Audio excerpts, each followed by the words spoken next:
the enthalpies of elements in their standard states are taken as 0. ये बिल्कुल सही बात है. Standard state के बारे में बात करते हैं for the elements. तो the enthalpies of the elements in their standard state, they are taken to be 0.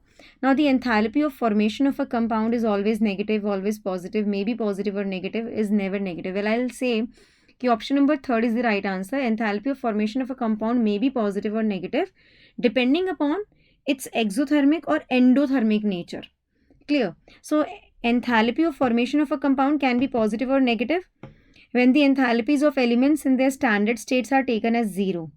ठीक है, तो यहाँ पर मैं कहना चाहूँगी पहले होती क्या है enthalpy of formation.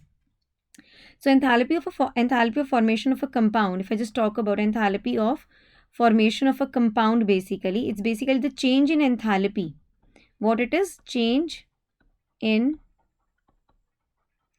enthalpy of reaction. Change in enthalpy of reaction when 1 mole of the compound, when 1 mole of the compound is formed, when 1 mole of the compound is formed from its constituent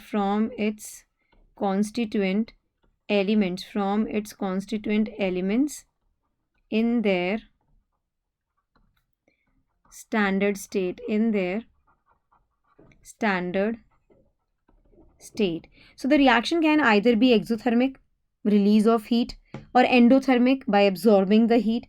So for example, if I just talk about the combustion of elements to form a compound, it can be exothermic and endothermic. जैसे कि carbon plus oxygen, it gives us CO2 and it's an exothermic reaction. ये एक exothermic reaction है. And if I just talk about carbon plus twice of sulfur, that gives us CS2, it's an endothermic. It's an endothermic reaction basically. Clear? Absolutely right. So enthalpy of formation can either be negative or positive depending upon whether the reaction is exothermic or endothermic. Clear hai wali baat? So the right answer to the question is option number 3.